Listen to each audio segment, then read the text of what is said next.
Well, ladies and gentlemen, I mentioned at the top of the show that we had a great lineup, and our next presenter is no exception. He is an E-mini S&P futures trader with a penchant for sharing his knowledge and helping other traders develop reliable trading systems for consistent returns.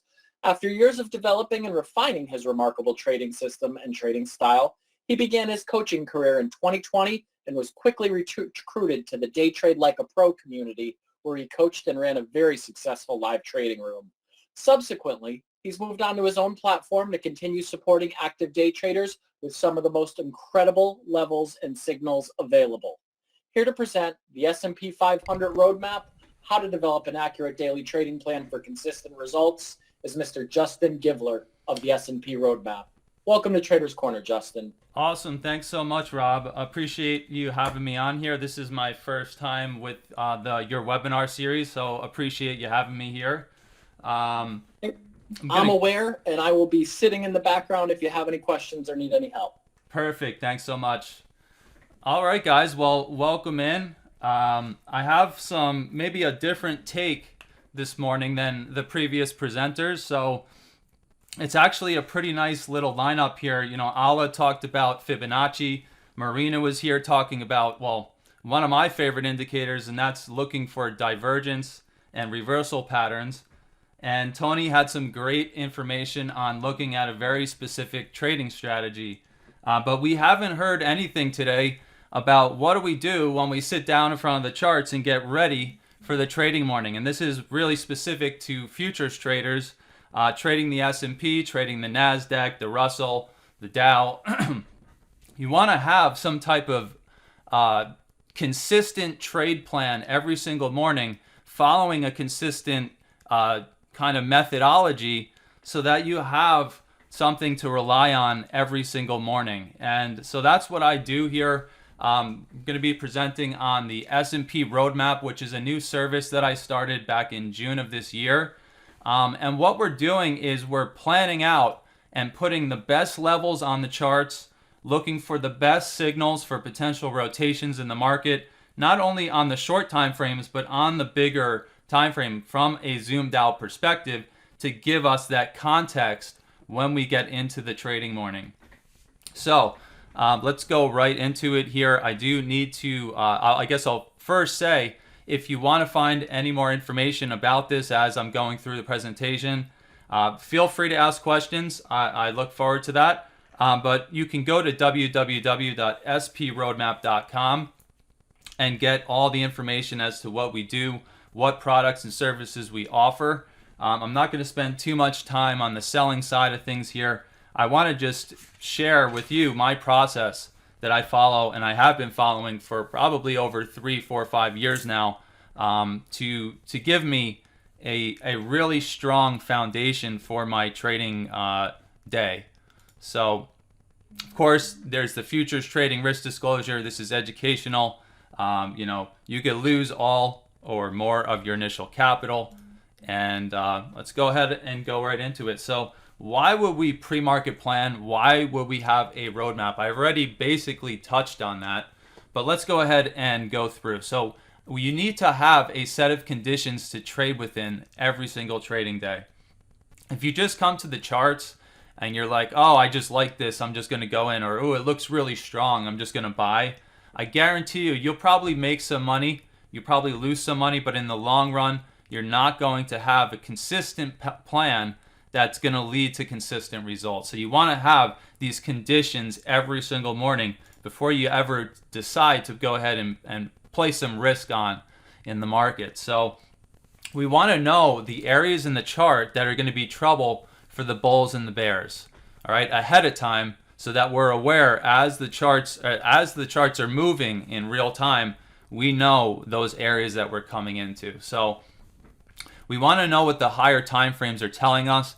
This is giving us our context for the short time frames as we're trading on, say, a 1 minute chart, a tick chart, a 3 minute chart, what have you, right? So we're going to use all of this to create a bias for the trading day and a plan for what we want to do before we start putting that risk on. So we're going to move through this pretty quickly, And then really what I want to do is go to the actual charts and start looking at how we map all this stuff out, and maybe even look at some of the results we've seen, with our process over the last 1, 2, 3 months now that we've been doing the trade room. So first and foremost, you want to mark the times of announced news on your short time frame charts. So obviously there's no way to know when some unpredictable news is going to come out. China's going to do something, Russia just did something, some big explosion just happened. We really can't predict that. But all of the planned news events, whether it's non-farm payroll, or there's some type of announcement at 7 a.m., or we know that, say, Powell, or there's going to be some Fed speak coming up at the 11 a.m. hour. We want to know about that, because chances are when that news event and when that news is released, there's going to be a jump in volatility on the charts. So the last thing you want to do is go ahead and put a trade on right at the instant that there's a huge jump and a spike in volatility. The market could go up 10 points, down 20 points, up 50 points, or whatever, what have you, all within a few seconds, and you don't want it to jump your stop. Of course, there's always the possibility that the market's going to jump and actually jump your profit area and actually fill you at a much more favorable area. But if you have any experience in the market, a lot of times what you find is it's Murphy's Law, and it ends up jumping your stop and taking 2, 3, 4, 5 times more than you originally anticipated. So being aware of those news events is really important. So what I do every morning is I go right up to my 1 minute chart, my 3 minute chart, and I put a nice vertical line giving me a visual cue as to when that news event is going to occur. So when I'm trading on that short time frame, I see that coming up and I'm aware of it. Okay.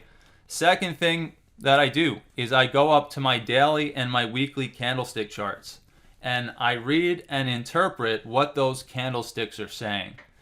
There's a lot of really good information that you can take just out of a candlestick, not looking at different indicators or anything else like that.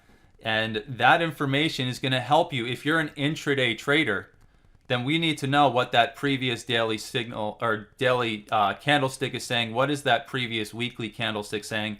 And where are we in relation to the daily highs, the daily lows, the weekly highs, the weekly lows, and the median point, which we will get into here in just a few minutes. So outside of that, we then go in and ID and mark the most relevant high time frame, and you see MTF multiple time frame signals. So if we start to get some clues on the daily for a certain signal, and in this case we're talking about divergence, so that's why I said, having Marina talk about divergence just a speak or two ago was actually really opportune for the presentation here. But we want to see, does that daily start to show some type of divergence signal? Is the 4-hour time frame agreeing with it? Is the weekly agreeing? Is our hourly agreeing? Because when all 3 or 4 of those higher time frames start to line up, and you don't have to just take my word for it, you can just go look at the historical charts, or I'm going to go ahead and share with you guys some of the stuff we've seen over the last 2 or 3 months. When all 3 of these higher time frames start to align with that divergence signal, that's when you have a better opportunity for a large push in the market. You're never guaranteed anything in trading, and just because you have signals lining up doesn't mean you're guaranteed a big push. But when a big push happens, that's typically what's leading the push. Okay. Next thing, and this is again going back to Ala's presentation this morning, we want to map out the larger Fibonacci legs, because typically we see the market respect some of those key Fibonacci retracement levels and that psychological 50% retracement level. So we want to look at where we are in relation to these larger Fibonacci or retracement legs, if you will. And then we want to map out all of the relevant levels that we're seeing in terms of price structure, or what I call scaffolding on the market.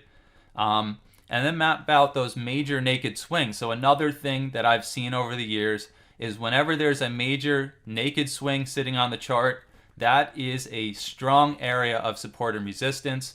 So we go ahead and see, are there anything sticking out, especially from the 60-minute chart up, that we might be pushing and testing into from the bullish or the bearish side of things.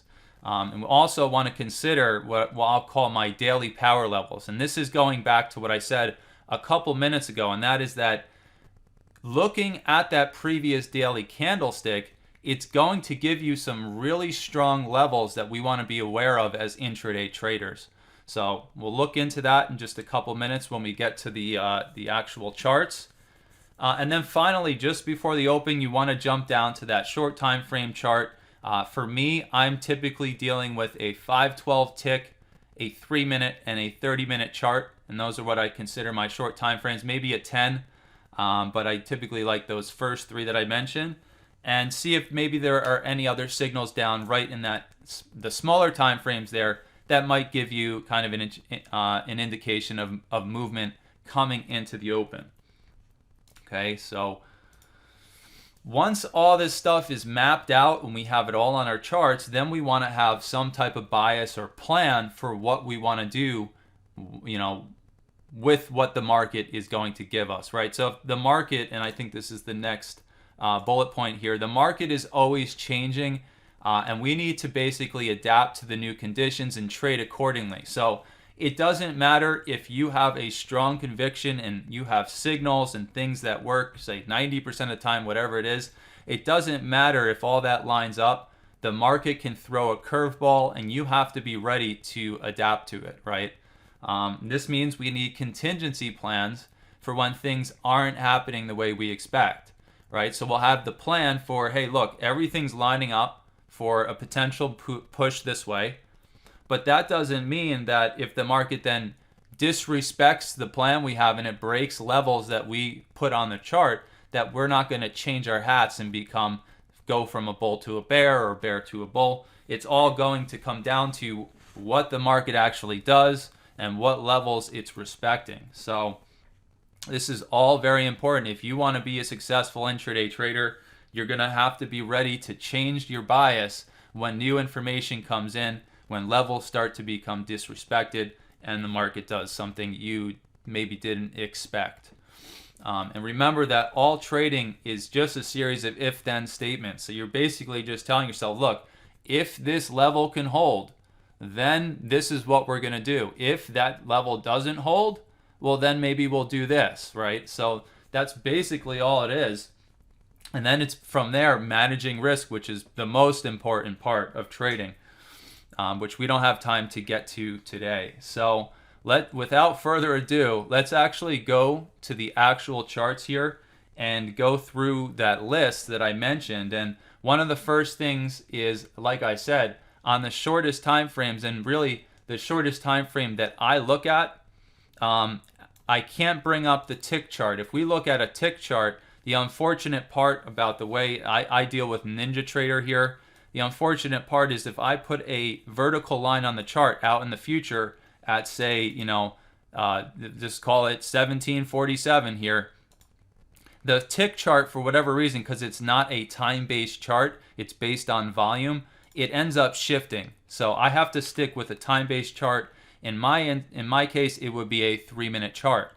So I go right to the 3-minute chart, and I'll put a vertical line on the chart right at the time that I'm expecting the news event, right? So the first thing I do before I even consider any type of analysis is I go to my charts and I mark the vertical line where the potential news event is going to be coming up. So let's say we're coming into the open and we know that right around this time there's going to be a news event. I go ahead and put that vertical line up there. I also put it on my 1-minute chart as well, which is a chart that I don't share on my live stream every morning, but we've got it on the 3-minute here, so that, look, if you're trading and you're getting caught up in all the chop going on a short time frame, you get that visual cue that, hey, we're coming into a time when I might want to be a little bit more cautious about putting a trade on, or if I'm in a live trade, maybe I should get careful here, tighten up my stop coming into that news event. So that's the first thing that I do. And then I go right up to my higher time frames, okay?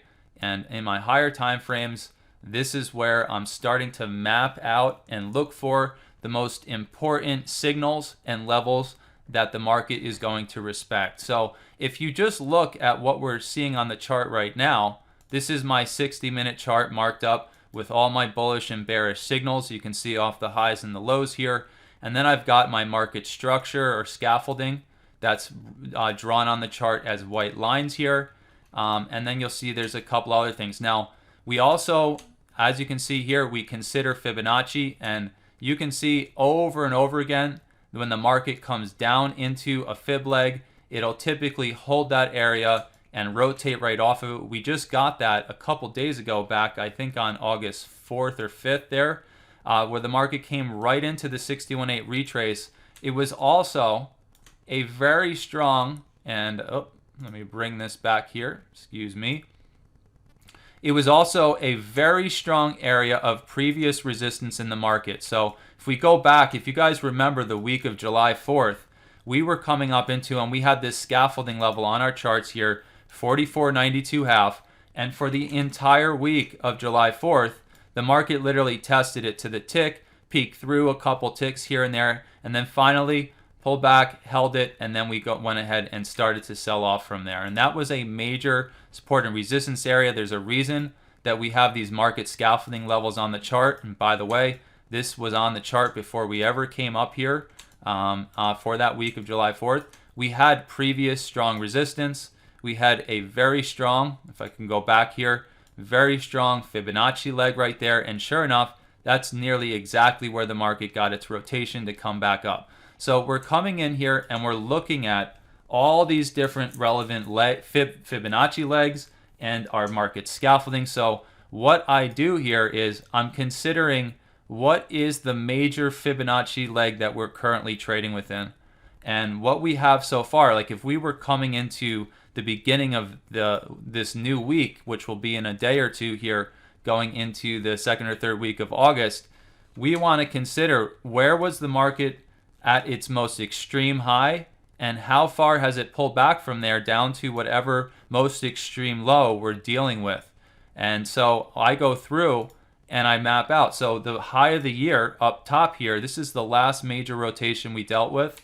And I just go ahead and draw my fib across, bring it right down to the most recent swing low, and that starts to give me the three major Fibonacci legs up above us that could act as resistance for the bulls if they start to push higher.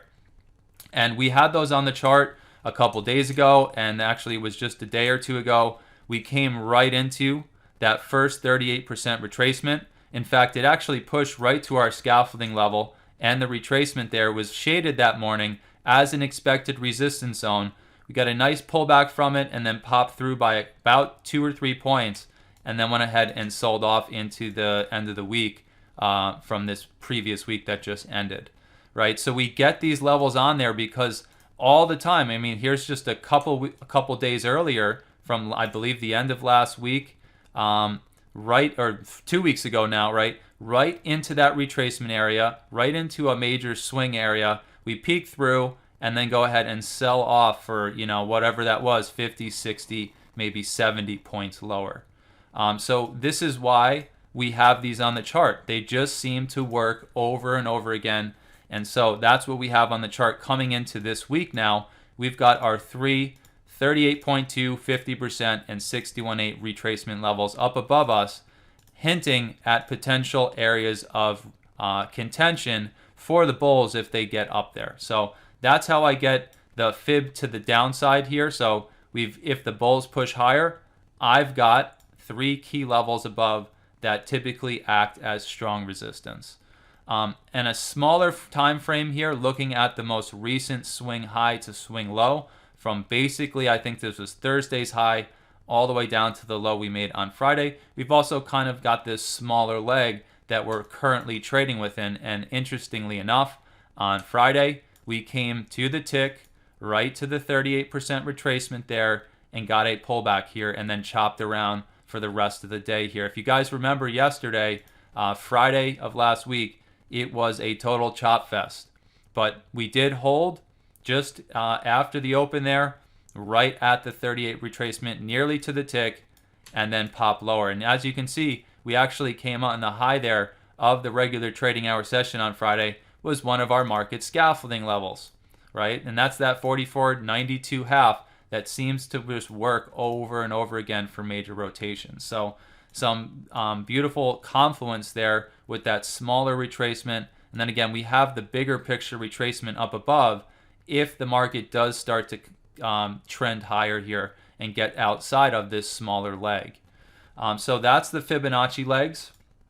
Might have spent a little bit too much time on there. And then we map out, and I've already kind of mentioned these white dashed lines we have coming across the screen, but these are our price structures or our market scaffolding.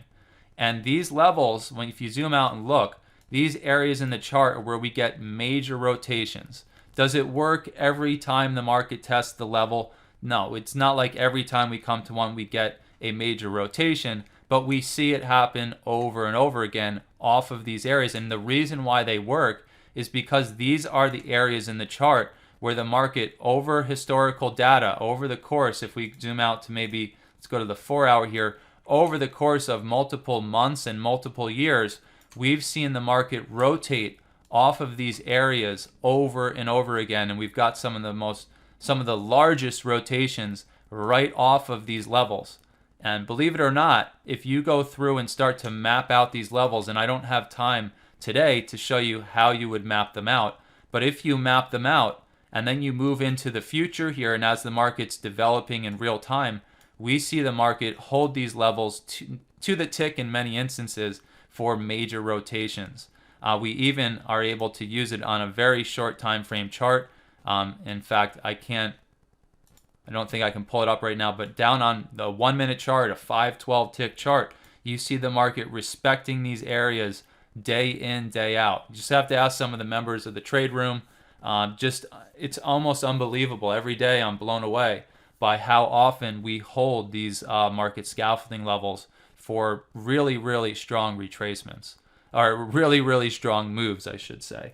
So getting these price structures on here, getting the outline of the major, if you just zoom out and look, a lot of the consolidation and stuff will happen right inside of these scaffolding areas. So you want to get those structures in the market up on your chart. And then once you have those up, like I said, any type of major naked swings. And a naked swing would be something just like this. And again, I don't have to kind of bring you guys a picture of a perfect setup to prove my point. I'm just showing you exactly what's happened here over the last few days and few weeks. So the last major naked swing was right here. So as the market was selling off just a couple weeks ago, back at the beginning of August, we broke down through this major rotation down here, right? We got the sell-off from the high of the year. The market pulled back. We rotated, and interestingly enough, on that day in our trade room, we mapped everything out, and we mapped out this little pocket right here from about 45.50, 375 to 45.55 quarter. Where did the market rotate? To the tick off the low end of that expected support zone. But anyway, that is a digression. So that was the last major swing. If you were to zoom out and look at this again on a 60-minute chart, as the market was breaking lower and getting outside of that previous major swing, it went ahead and broke lower, and we mapped that out on our charts as an important level. It was basically the low of the previous weekly price action there.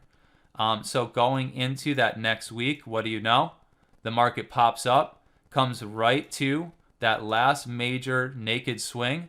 We had a retracement level just a tick or two above, and what do you know? They test into it, and then from there get this major rejection down to rotate back off our next expected support zone. Here you can see it was shaded on that day right into it, and there's that 61.8 retrace.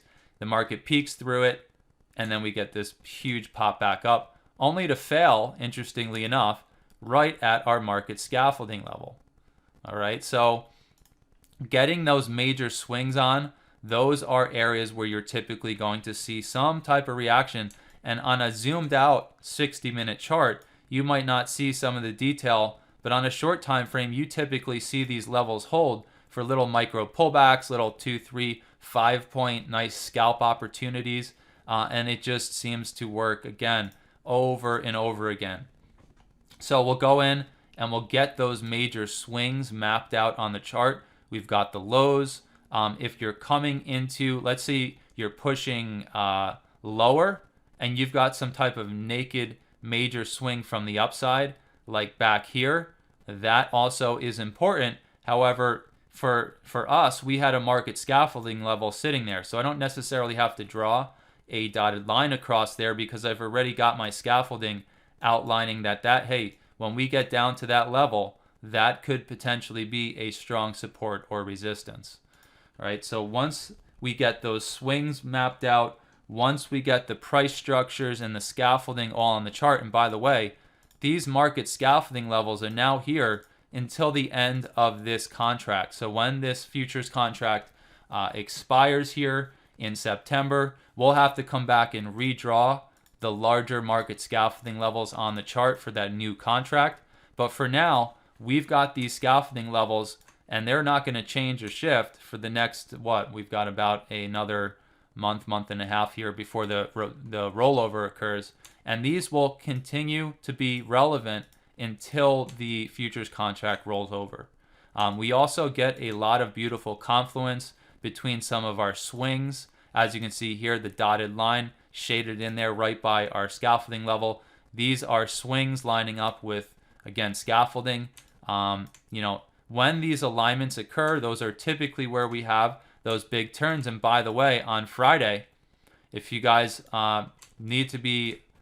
if you want to see a beautiful example, I should say, on Friday, after we failed right around our scaffolding up here on Thursday, the low of the day on Friday was our scaffolding level to the tick. The high of the regular trading hours on Friday was our market scaffolding level nearly to the tick. And it literally, we see this stuff over and over again like a stair step coming down. Then we even hold the back end of this scaffolding area nearly to the tick and come down, bounce off the next scaffolding, come up and resist off the next one up top again.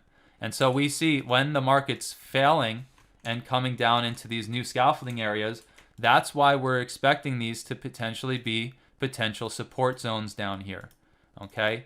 And then we also can use these as great parries for holds lower. If it's a really strong bearish market, holding the back end of our scaffolding levels is typically a great opportunity for a trade. We see it kind of happen stair-step wise, where the market will hold, and here was nearly a whole week where we were holding scaffolding, came down, bounced up to the next scaffolding, came down, then got below this one and held it and held it and held it and held it. Of course, they don't make it easy. The market is not easy. They pop through a bit, come down, and then hold it nearly to the tick, and then hold it to the tick here. And then we just went through over here where the market held this, came down, and then on Friday held the market scaffolding level to the tick here for the high of the day, right? And then we bounced again, parrying right off the next scaffolding level below. So that's why we have these on the chart. They are extremely powerful. And again, we could even go to a 512 tick chart and see this holding to the tick inside of a lot of these, more zoomed out 60-minute candles. Okay, so the last thing that I haven't mentioned in terms of levels, we've talked about looking at the larger Fibonacci leg that we're trading inside of. We've looked at the scaffolding levels, and we talked about looking for these naked swings, kind of like this one that was very relevant just within the last week and a half. The next and the final really set of levels that we use in terms of strong support and resistance, and also as using it for a bias, we look at the high of the day before, the low of the day before, the 50% of that range, and then we look at the extended trading hours close, which is this dotted white line, very small dotted white line. And then one proprietary level out of everything we look at. Really the only thing proprietary is this orange line that you see on the chart. It works so incredibly well. In fact, on Friday, we came to it to the tick and got a very major rotation on the intraday time frames. This level, in fact, even pre-market as well, we came right to it. We failed, we popped through it, and then later in the afternoon came right to it to the tick and failed again. This level is based on overnight price action. So it calculates once the overnight session is coming to an end, it calculates on the charts. And that is a 6 a.m. Eastern. So at 6 a.m. Eastern, this comes up on the chart, this orange line, and that would be 3 a.m. Pacific, right? So at 3 a.m. Pacific, for me, I'm in Las Vegas, out on the West Coast here. That's when that prints, and then throughout the rest of the trading day, it becomes a very strong level for major rotations. And a lot of times, and again, I didn't have to find a perfect day. It was literally yesterday, right to the tick off of it in the pre-market, and then a couple hours into the open. So we've got that level. Again, it's proprietary. It's calculated off of the overnight price action, and every day it's in a different area. Okay, so again, beautiful hold. Sometimes it's not the best on some days. Other days you're going to be blown away by how well it works. So again, outside of the structure zones, outside of the Fibonacci's and some of the major swings that we're dealing with, we then want to be aware of where are we in relation to the low of the day before, the high of the day before, 50% of that range, which is very, very important. In fact, a lot of times this becomes a beautiful low-risk trade opportunity right off that level. And then again, the close of the extended trading hours and our proprietary, what I call holy orange power level, because of how unbelievably well it works day in, day out. And once we start to get all of these levels on the chart, now we start to have basically our roadmap, right? There's a reason I call it the S&P roadmap, and that is because, and I'm going to go ahead and actually bring up my 512 tick chart and see if I can end this slideshow for a second and go to our 512 tick. This is really showing you the small iota of what's going on in the market. And I want to show you here. So here is the orange power level holding to the tick. And here is, let me see, I was about to bring up, it might not be, yeah. So let's look at this. So even on a choppy day, such as Friday, these levels that we have become the roadmap for where price comes and goes to. So again, this is Friday's price action, a total chop fest. And despite that, the market, almost like bumpers at the bowling alley, literally just kind of bounce back and forth between all the levels that we watch on the chart, right? And on our shortest time frame chart, we have three moving averages really, the 200, the 34, and the VWAP here. These are our backbone for where we would expect the market to rotate for the bulls and the bears. Okay, so again, on a sideways day where the market's chopping around, the low of the day, scaffolding level, high of the day, scaffolding level, pullbacks right into our moving average nearly to the tick, right, holds off our VWAP, holds off the holy orange power level. And again, it was a messy day, so it wasn't like the most beautiful holds at these levels, but you can see over and over again that the market holds and respects these areas. Here is 50% of the day before in our holy orange power level, holding here for a pretty significant rotation back on Thursday of last week, only to reject right at our scaffolding level and VWAP, right? So that's why I call this my S&P roadmap.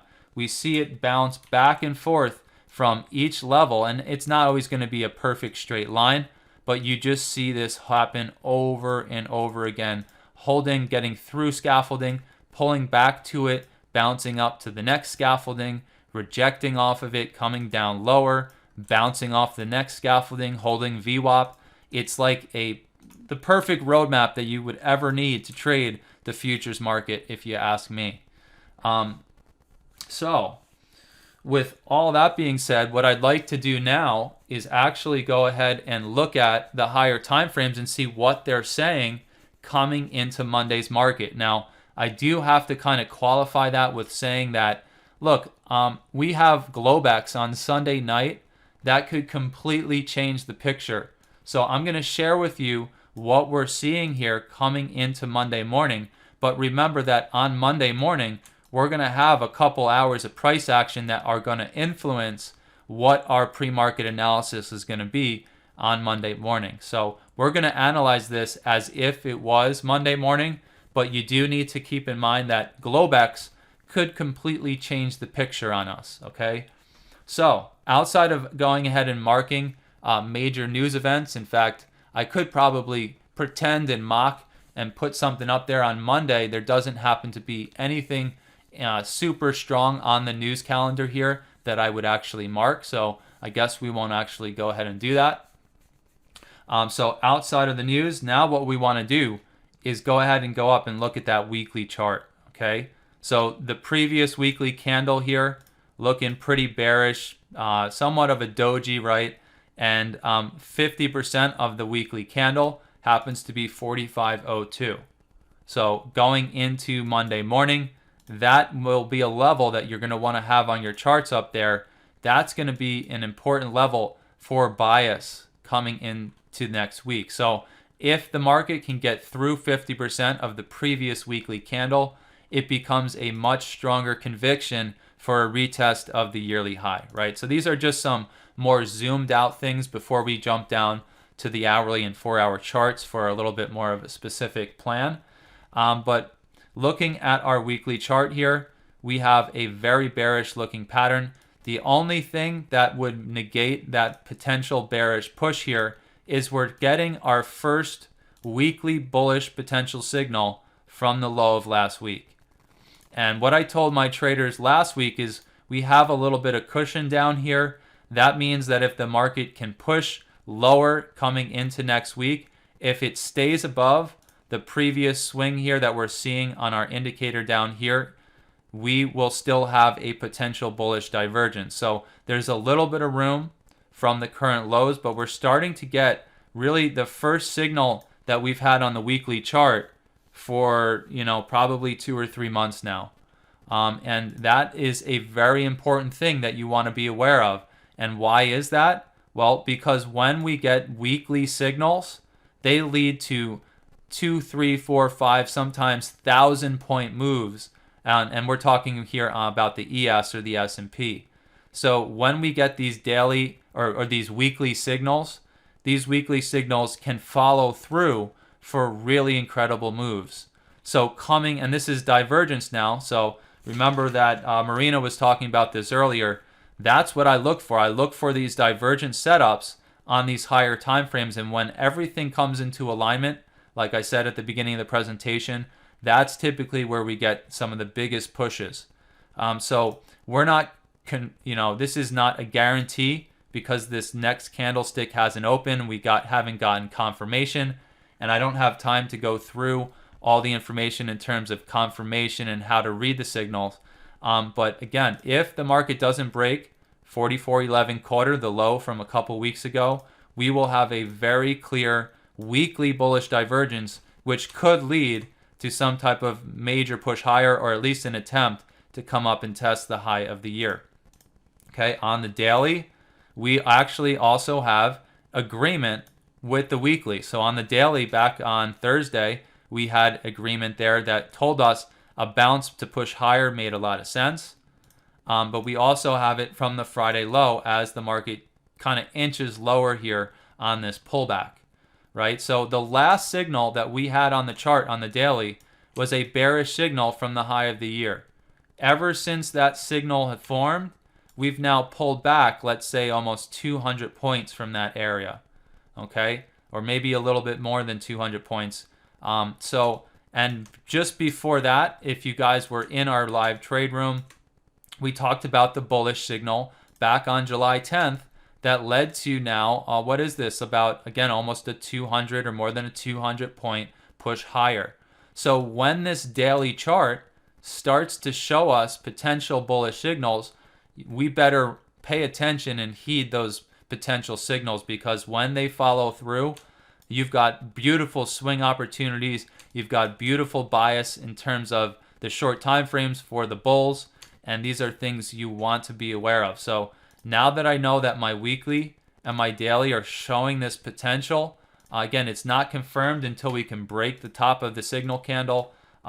Until that happens, but we have the potential. So we want to be aware of the daily and the weekly, and then we want to see, does the 4-hour chart also agree with that signal from that very low that we were looking at on those two other time frames?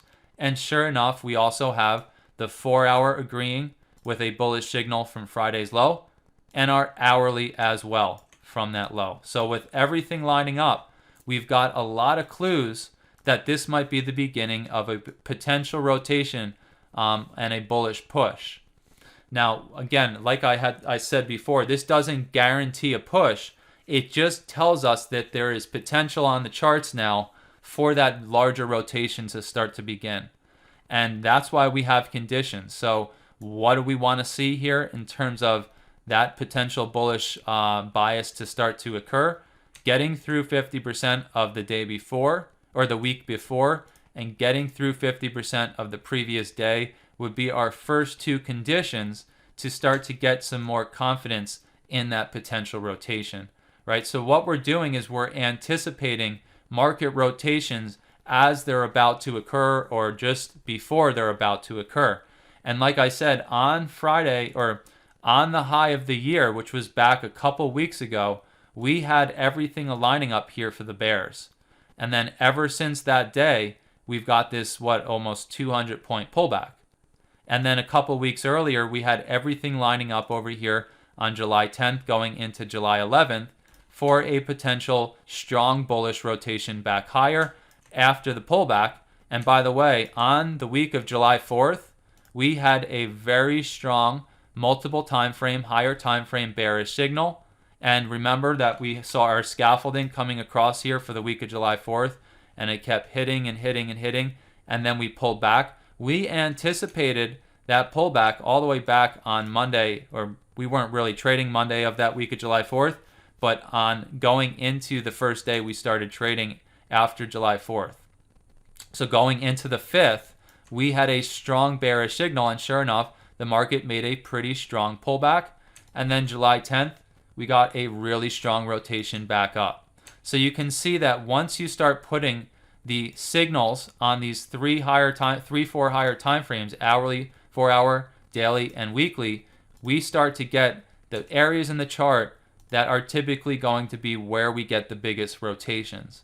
And then we're using that on shorter time frames to go ahead and set us up for certain trade setups. Now, I'm running out of time, and I'm usually a very verbose person when I'm explaining this stuff. I go on my Rotomontan days, and I kind of lose track of time. So I've only got 3 minutes left, and there's a lot of information. So what I want to do is actually just share with you guys, information about our community, so that if you're intrigued by what you've seen, maybe you'll come and at least check out the website, see what we have. So let me bring up this slideshow here. So again, there was a lot of information. There's a lot of different concepts that I just don't have the time in a short presentation to go into and teach you how to read and how to get this stuff. But if you're interested, go to the website, www.sproadmap.com. I've got all the information there. We've got daily reviews on our YouTube channel, which will be linked on the website, where you can see how this stuff works every single morning. I do a live recording of what happened the day before so that you can see all the levels and the signals carrying through and working day in, day out. There's no secrets here, and we're not using any type of secret indicators or anything like that.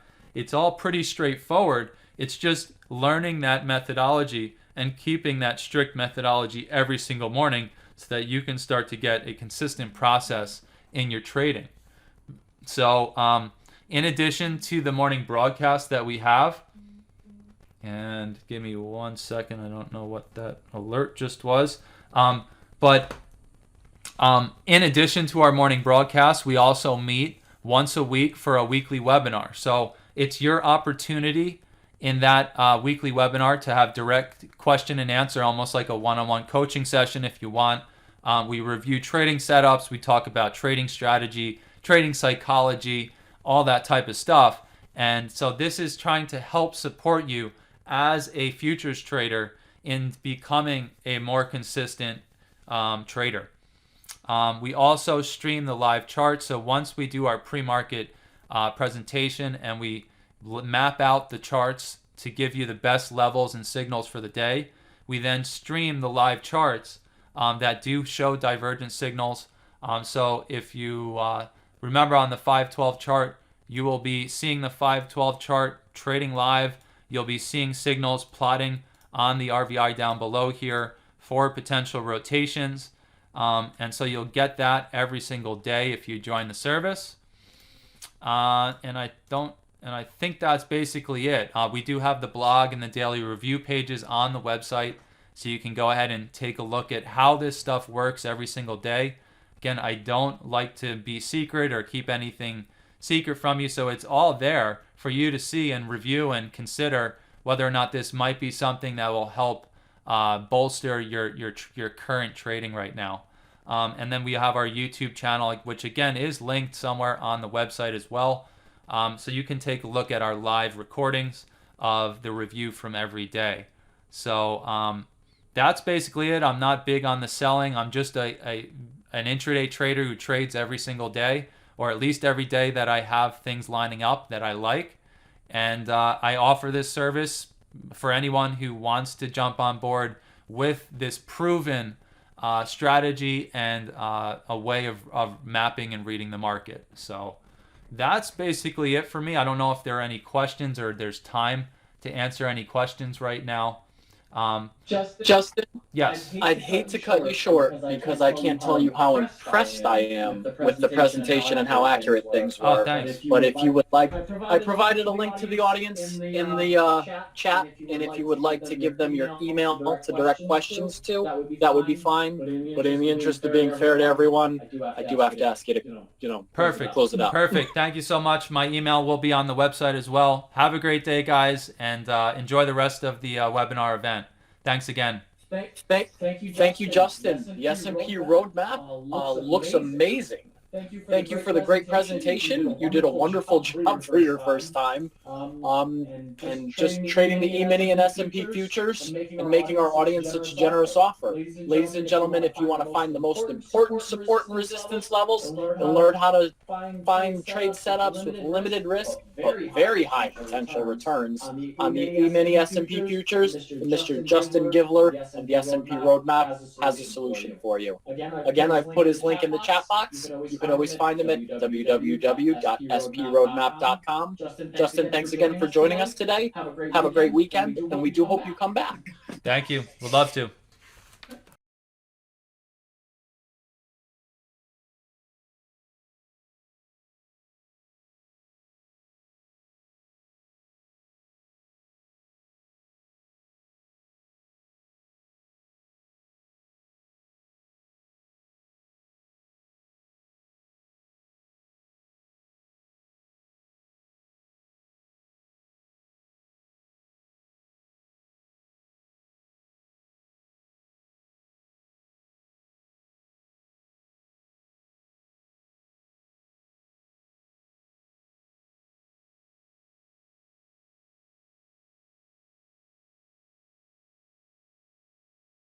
Presentation, you might want